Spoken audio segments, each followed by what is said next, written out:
A lonely roar echoes across Zambia's Lua Plain. There is no answer. There hasn't been for years. Poaching has wiped out her kind. For 5 years, she has had to survive alone. But this year, her world could change. Will she finally find a mate? Or will she remain the last lioness? There is a place in southwestern Zambia so remote that until recent years, only the most intrepid explorers ever reached it. It's called Lua Plain, a sprawling floodplain that stretches over 3,500 square kilometers.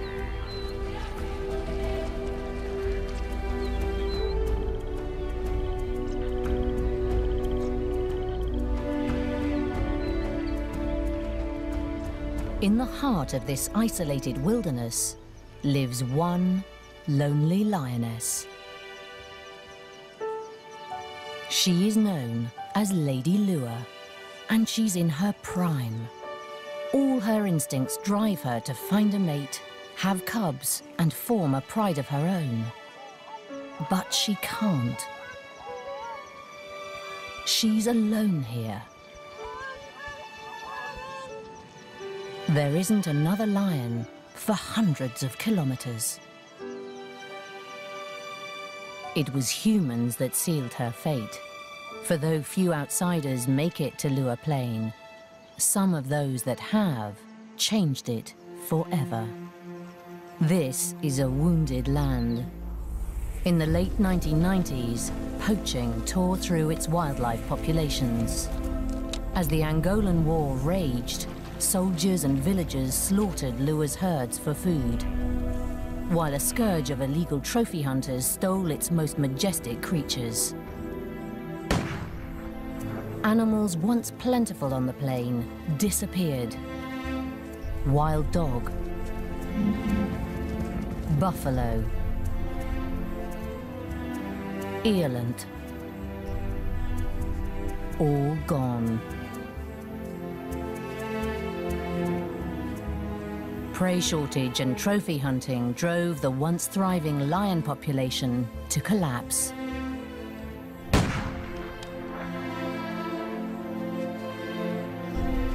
Today, the last of Lua's lions stare out of glass eyes as they decorate the homes of trophy hunters worldwide.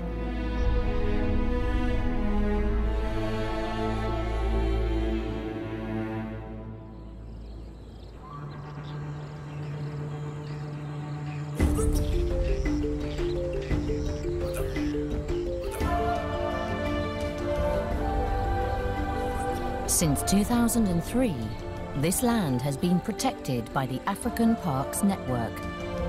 The poaching has all but ceased, and its wildlife populations have begun to recover. The wildebeest herds are slowly swelling to their former glory, and many species have been translocated back onto the plain.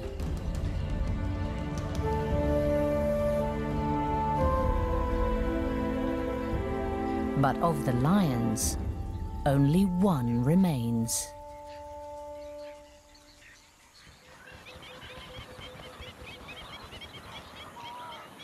Surprisingly, she's in peak condition.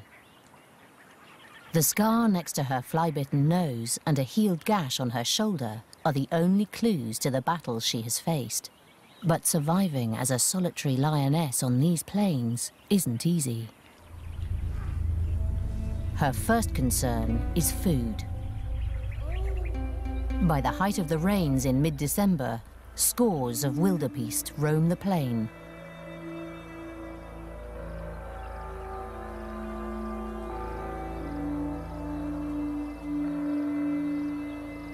In the dense grasslands, Lady is all but invisible.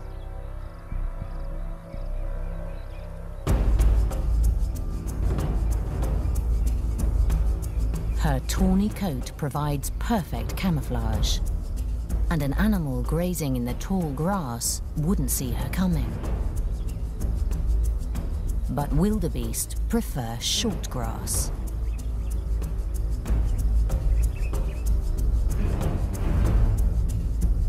They keep to the open plain, where hopeful predators have nowhere to hide. Usually, lions hunt in teams that can surround prey and drive it into an ambush. Lady has no such advantage.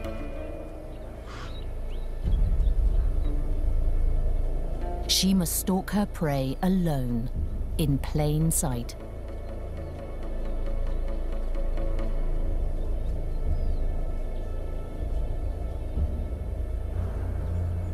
She must choose her target well, an animal on the outskirts of the herd that has let its vigilance slip.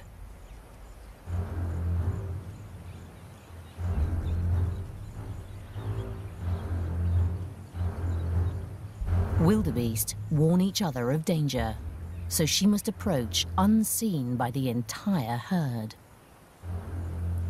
Just one glance in her direction, one snort of alarm, will ruin the hunt.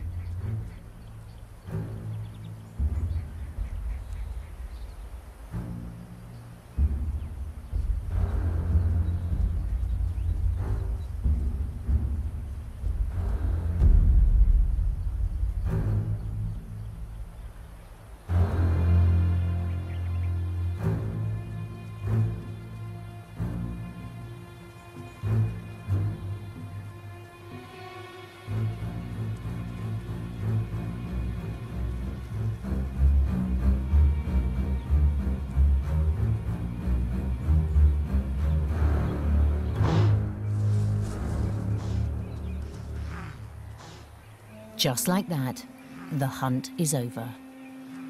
With the herd's vigilance peaked, it's not worth another try. Without the support of a pride, Lady Lure must succeed the first time or go hungry.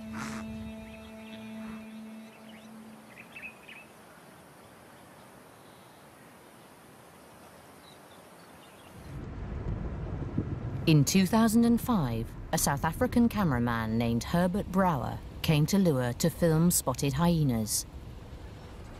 By that time, Lady Lure had been alone for at least 2 years. Back then she was a myth, literally a whisper about this mysterious lion that roams the plains. She'd been rarely seen, and if then only at a distance. But on our first day of the first assignment, suddenly there she was, right in front of our eyes.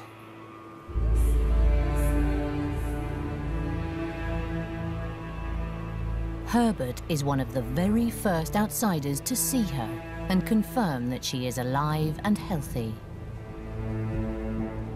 It's early November, the start of the wet season, and a fearsome storm approaches. Lady Lure will use it to her advantage.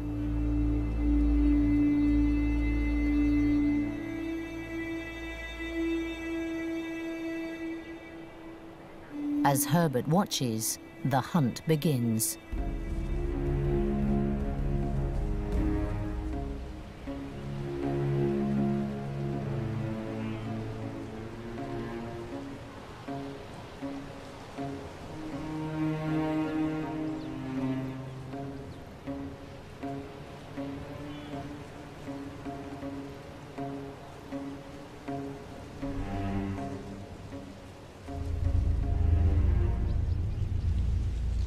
The new calves make perfect targets. Lady Lure eats alone. She doesn't need a big kill.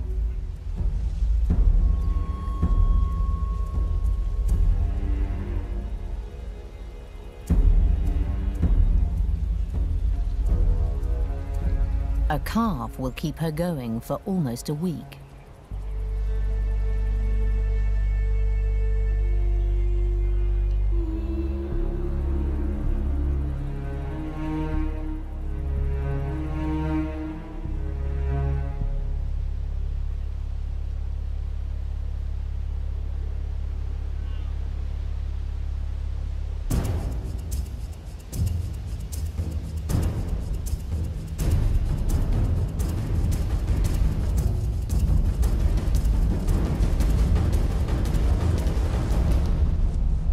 It's an extraordinary long-distance sprint for a lioness. Over 100 meters at full speed.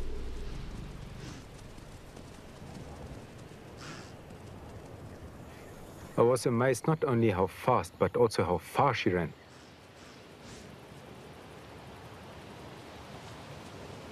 But that night I also came to realize that hunting is certainly not the only challenge she faces here on the plain.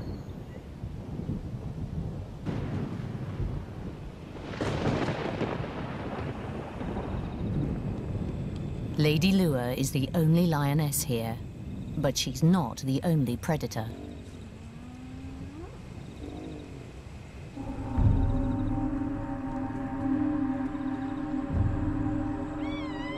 Spotted hyenas are prolific in Lua, an ever-present threat once night has fallen.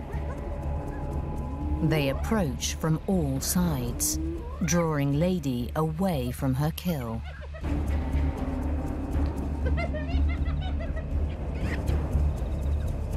It's a cunning diversion. And an easy steal.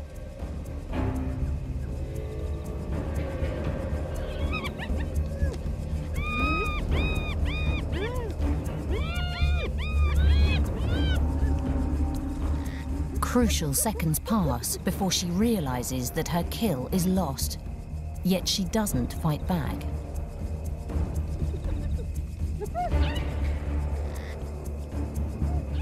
Her small, half-eaten carcass is not worth a fight with half a dozen hyenas.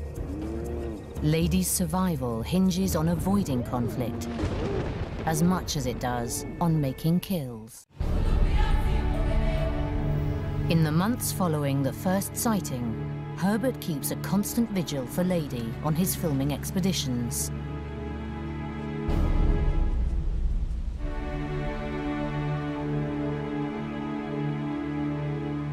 At first, we only saw her at a distance. But after a few weeks, she became more comfortable with us.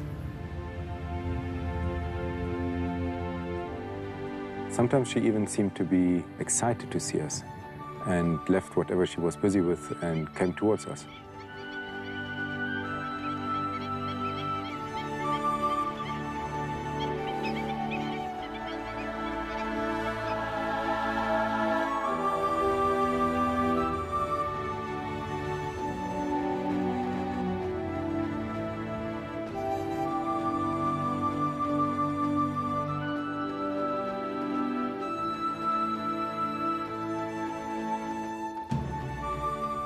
I think we were the first animals in years that she approached that were not running away. And she slowly tested the waters to actually see how far she could trust us.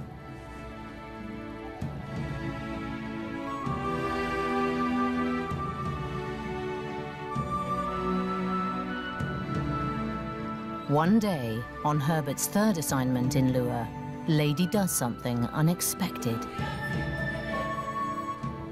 She came towards our vehicle, and when she was really close, just a few meters away, she rolled over, almost as if she wanted to show that she trusted us.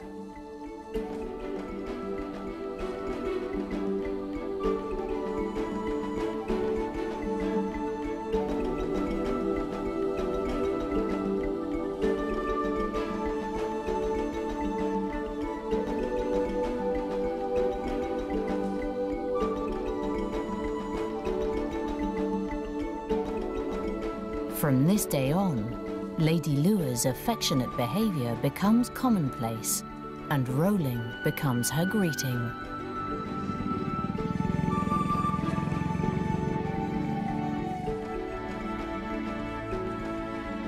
We knew she recognized us and that she somehow started bonding with us.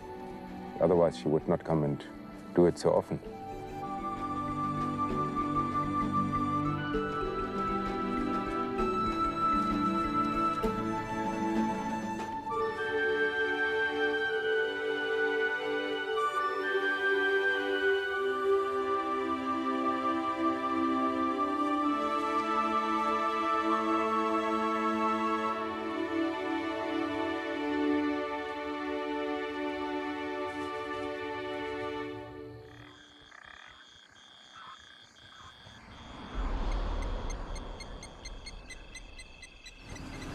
Sometimes, Herbert finds Lady near their camp at night when the crew sets out to film.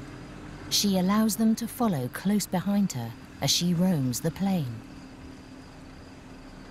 On one such night, Lady leads the crew to a pan where a wildebeest cow is straining through a difficult birth. The calf seems stuck in the birth canal, and the cow can no longer stand.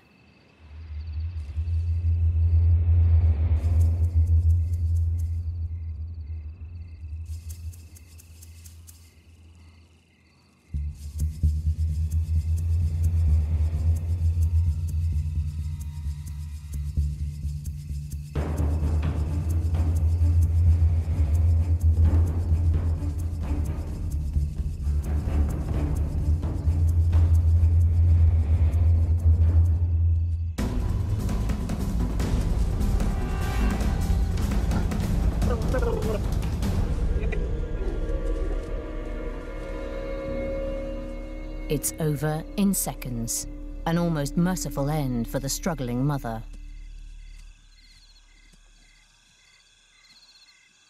This is a big kill for Lady.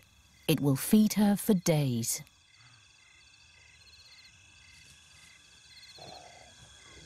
The cow is silenced quickly, but its bleating during the birth may have been heard. Lady tries to drag the heavy pregnant carcass into the cover of taller grass. But it's too late. She's been discovered.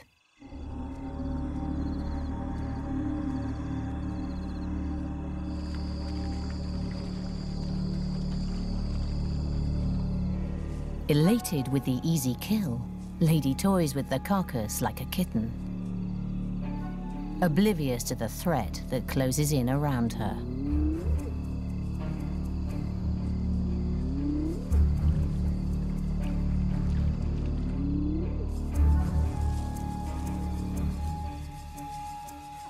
By the time she hears them, she is surrounded.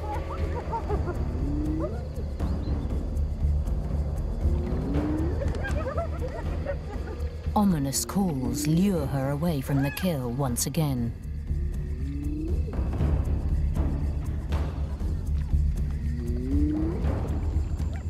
As she wades out to meet the challenge, the hyenas seize their opportunity.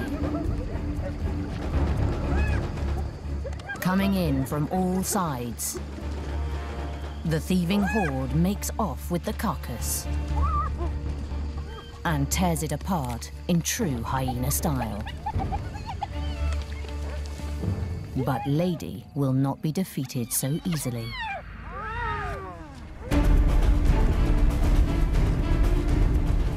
Unlike the calf, this kill is worth a fight. She may be alone, but she is still a large, fearsome lioness. It's 12 hyenas to 1, but despite their numbers, the hyenas cower.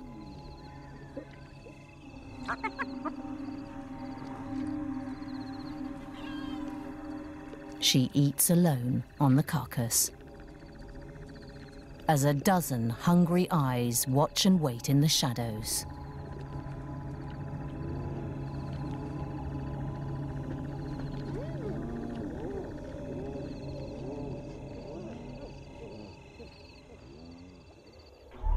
Over the years of filming, Herbert came to learn that Lady's relationship with the hyenas changes with the seasons. By August, the grasslands are tinder dry and the pans parched and cracked. All life strains against the drought. The wildebeest herds head for greener pastures up north, leaving only a few tough bulls for prey. In these sparse times, every scrap counts. For many predators, scavenging becomes a necessary part of life. Lady will steal the hyena's kills as often as they steal hers. In the dry season, they are mortal enemies, and Lady fights for every carcass.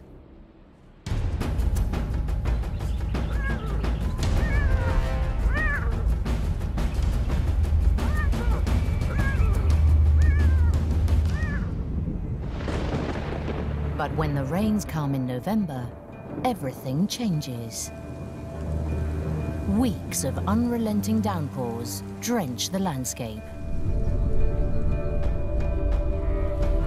Lured by the lush new vegetation, the wildebeest herds flood back onto the plains in a migration second only to the Serengeti.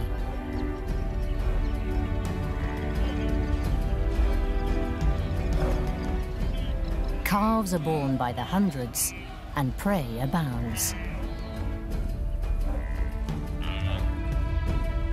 Lady thrives in the wet season, killing so often that hunting becomes more a sport than a necessity.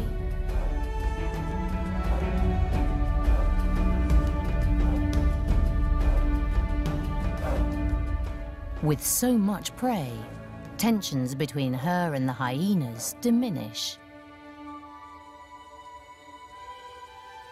Sometimes she'll calmly abandon a fresh kill, preferring to roll around Herbert's vehicle as her prize is pilfered. With so much to go around, it's hardly worth a fight.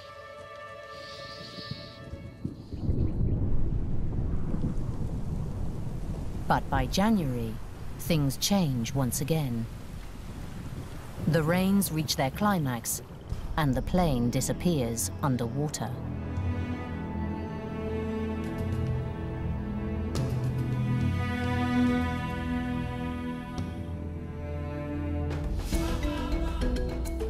Lure becomes largely inaccessible, and how Lady hunts in the flood is a mystery. Yet season after season, the lonely lioness overcomes the odds stacked against her. With each year of filming here on the plains, I understood her behavior better and better. And I realized she's not only surviving, she's thriving. That there was one thing, though, she could not overcome, and that was her loneliness, her isolation. But it took me 3 years to understand how lonely she really was. After a night of filming, Herbert and his crew return to camp.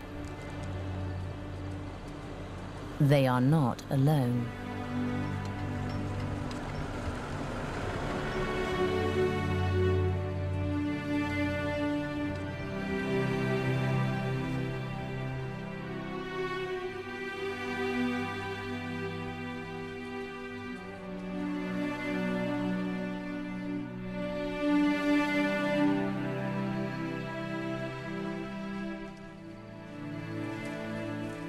As Herbert walks through camp in the dark, he hears a movement in the trees.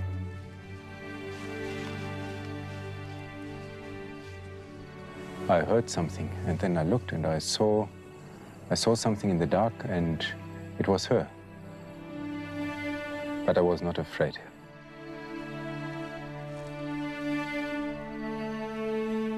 I knew somehow that she was not there to do us any harm, or that she did not come to hunt.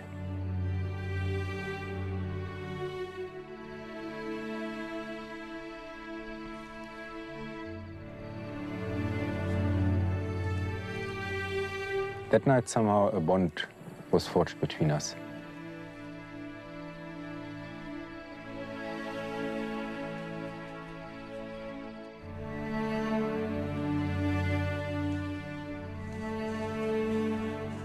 Since then, she's come into camp every other night. Most wild lion prides avoid contact with people, but it seems that Lady Lure's isolation drives her to seek human company. We never fed her, and there was nothing for her to scavenge on. So there was no other reason for her to visit us other than for companionship. It is amazing to think that a completely wild animal that has been harassed and her pride been massacred by us trusts us and somehow makes that move. Just absolutely amazing.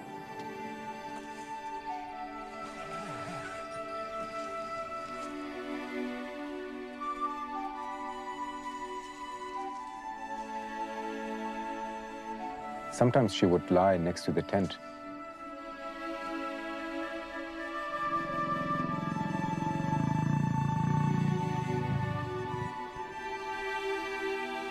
I would fall asleep and listen to her purr.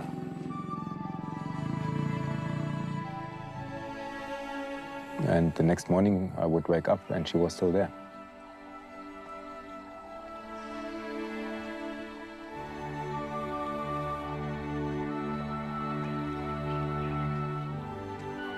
It was really amazing to experience this mutual trust with a completely wild predator that had only bad experience with human beings.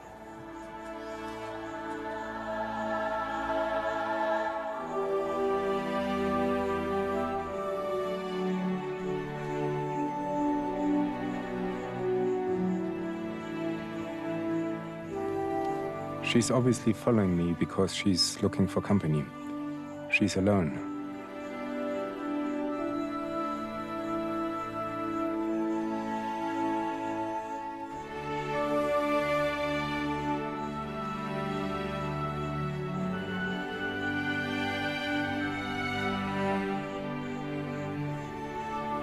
As much as I care for Lady Lua, I know that I must keep my distance.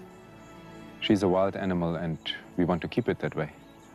We cannot allow her to close the distance too much because that would invariably invite an accident. And that is the last thing we want to have. Herbert doesn't allow Lady to come closer than about 5 meters. But she keeps trying to get his attention. I knew something had to change when she started changing her behavior. She scratched the trees. She even destroyed the seat of the Land Cruiser. And I realized I could never be the mate she was looking for. She really needed a companion of her own kind.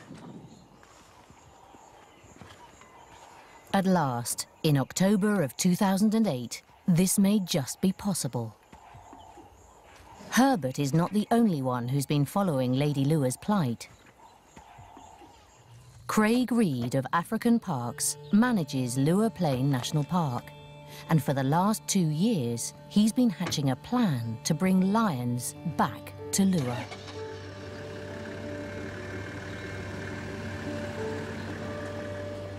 One of the primary objectives of African Parks managing national parks in Africa is to rehabilitate the natural processes which have always taken place in the parks. Lions have always been a very important part of the processes here, and for that reason we felt it was very important to bring them back. I think Lady Lua has become a special character, and it's going to be fantastic for her to relinquish that character status and just become a normal lion again. For me, that's what's most important about this whole process. Before a male can be brought in, Lady Lua must be collared so that the African Parks team can find her if anything goes wrong during the translocation.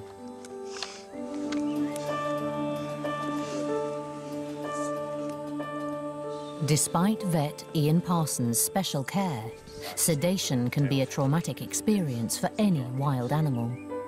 But will it be enough to shake her newfound faith in humans?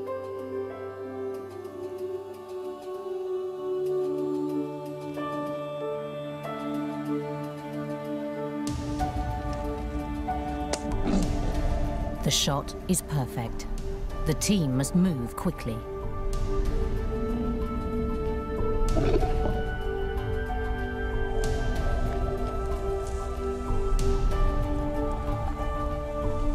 This was the first time I touched her, and I must say she has got an incredible presence.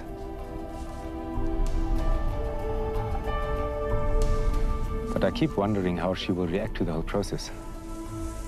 I really hope that she does not go back into hiding after all this.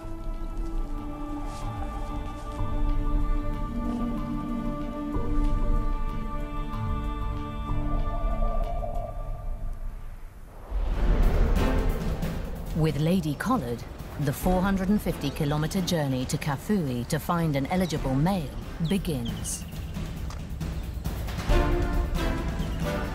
After days of searching, they find a perfect target. Young, healthy, and looking for a pride of his own.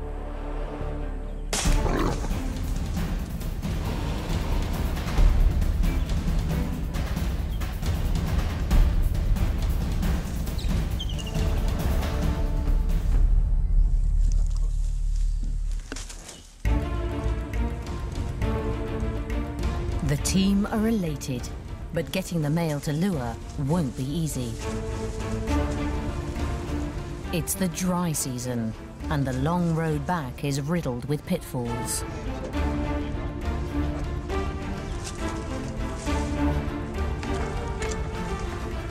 Yeah, great. We've got the line.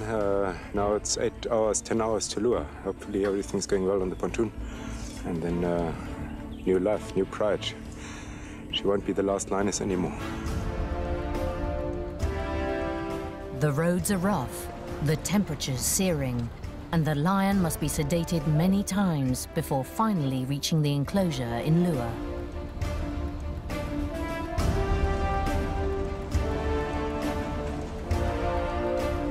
After 11 long hours, they arrive at last.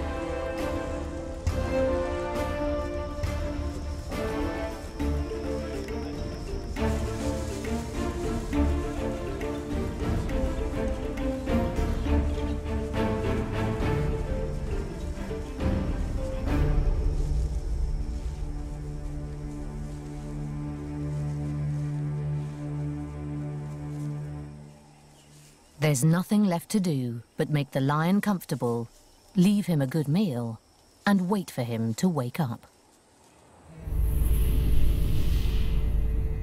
But something goes wrong.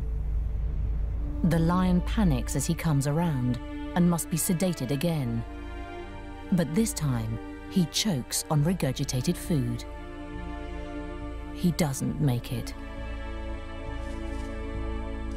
All the team can do is cremate him, so that the sedatives in his system won't poison scavenging animals.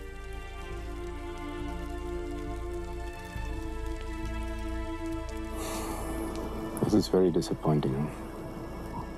This is my line. It was going to be the beginning of a new pride for the lady. All gone. I don't even know whether she's accepted that collar and how she will react to us humans, to me.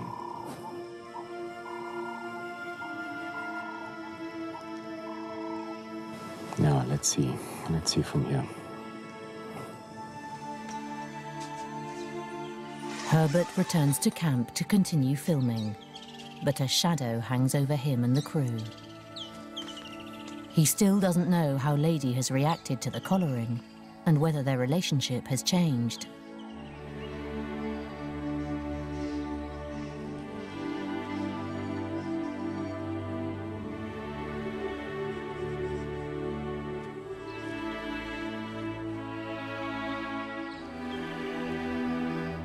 She is waiting for him, as trusting as ever.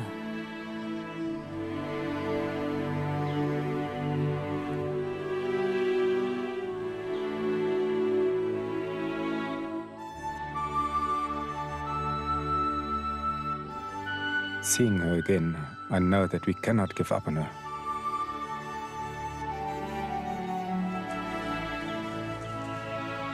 African Parks is already planning a second translocation, learning from the first failed attempt. This time, they wait almost 8 months for the end of the rains, when much of the region remains underwater. On the 11th of May 2009, the team returned to Kafue. As the sun sets, audio recordings of lionesses roar out over the valley, luring hopeful young male lions into the area with the irresistible promise of mates. I've got 2 lions coming towards us. Okay, we heard them calling. 2 males, confirmed. This time, the team look for a coalition, 2 brothers who can support each other through the translocation process.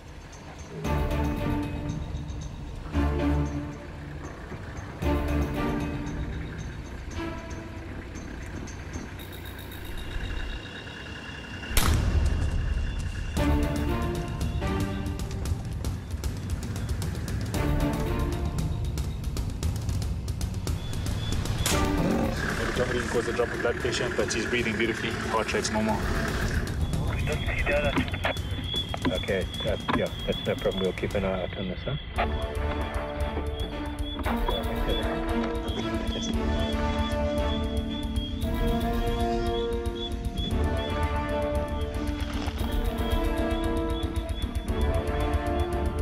Come over.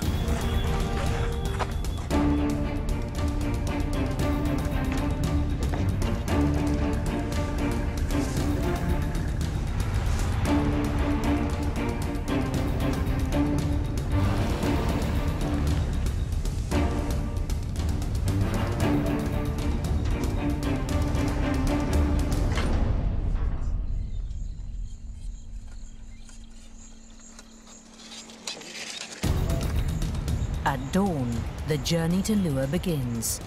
It's a 5-hour truck ride to the flooded marshland that surrounds Lua Plain.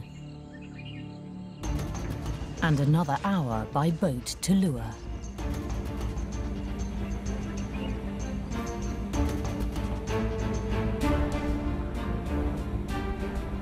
Crossing the marshes halves the journey. The team need to move fast. Dr. Parsons wants to administer as little sedative to these lions as possible, and this dose will wear off by the hour.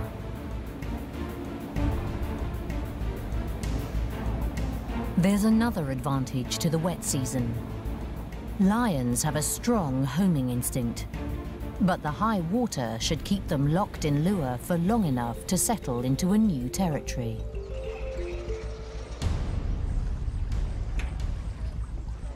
Locals throng to see the new arrivals as the last leg of the journey begins.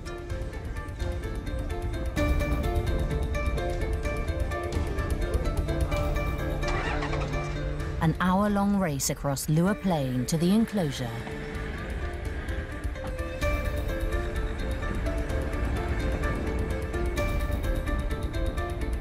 Time is everything. The males will start to come round soon. The team need to get them safely into the enclosure before they're awake enough to be dangerous.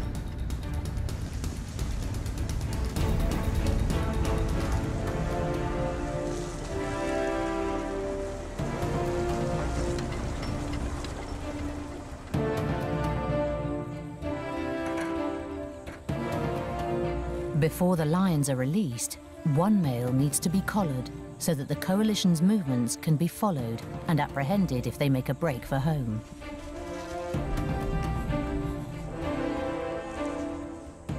Every second is crucial now. The lions are so groggy that they can barely move, but the drug-induced stupor lifts by the minute. The team move quickly and quietly to cause as little stress to the reviving lions as possible.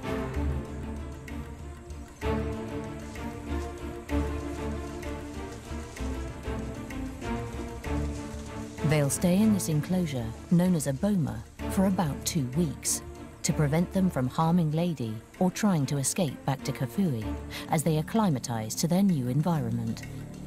For Dr. Ian Parsons, the translocation so far is a success. Okay, the lions have arrived. They're here now and lying peacefully, waking up slowly, surfacing from the anaesthetic. And we hope that that'll continue. It'll take about another half an hour to an hour for them to be fully awake. And all being well, they'll have an uneventful recovery.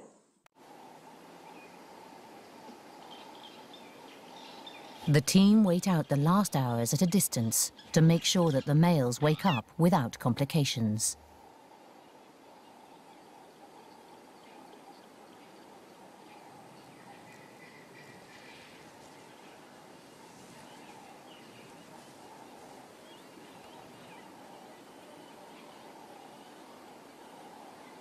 The lions seem healthy and unharmed by the journey. But through the night, painful yelps resound from the enclosure. Craig sets out at first light to assess the situation.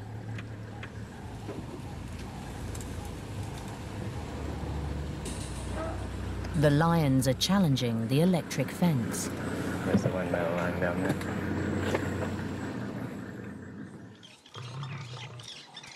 The males are agitated, with grazes from their assaults at the fence, but otherwise unharmed. As hoped, they seem to be keeping each other calm. But their cries have alerted more than just Craig. They can smell her before they can see her. Lady Lua.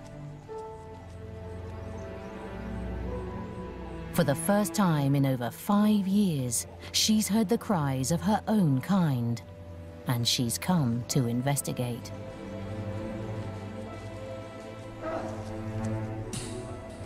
Experience tells the males to be on the defensive.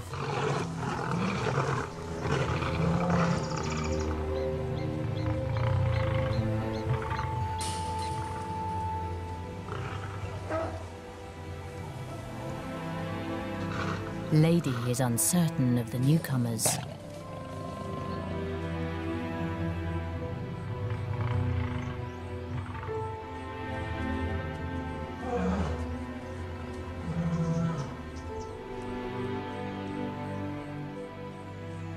She marks around the enclosure to assert herself. But the tension is short-lived. Over the next 4 days, the lions settle.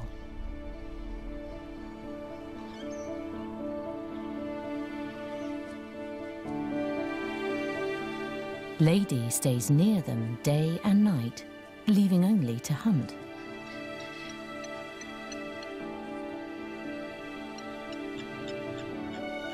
Aggression seems to turn to curiosity, fear to security.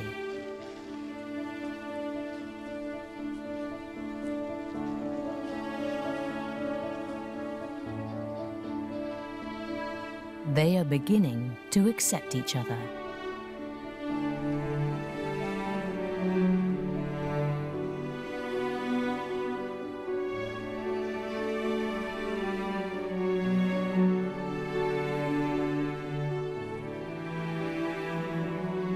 Everything seems to be going perfectly according to plan. Until, on the 5th day, Herbert and his crew make a shocking discovery. When they arrive at the enclosure, the lions are nowhere to be seen. September, just have a look here. Herbert's tracker, Jacob Tembo, discovers something far more disturbing.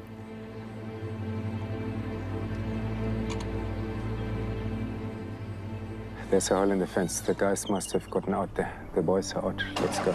Let's go. Let's get out of here and let's have a look. Let's just go around and see whether we can maybe telemetry them or find them.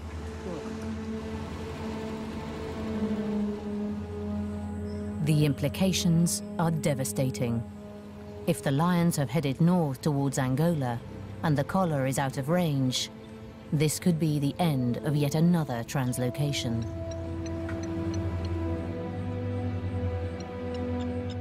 But it's not. Only a few hundred meters from the enclosure, the team find Lady and the lions lying calmly, watching each other.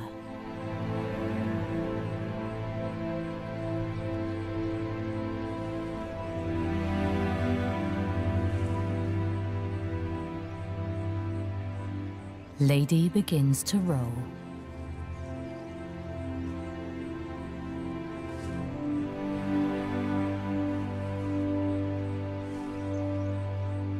But this time, it's not for Herbert.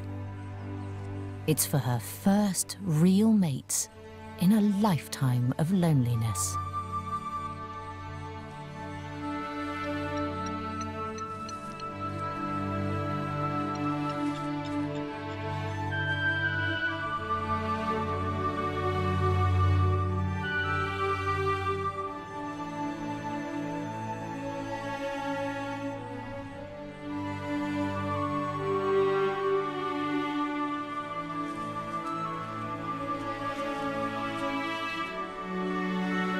Whether the males will accept Lady Lua, mate with her, and form a new pride. Whether Lady will raise cubs of a new generation of lions in Lua, only time will tell.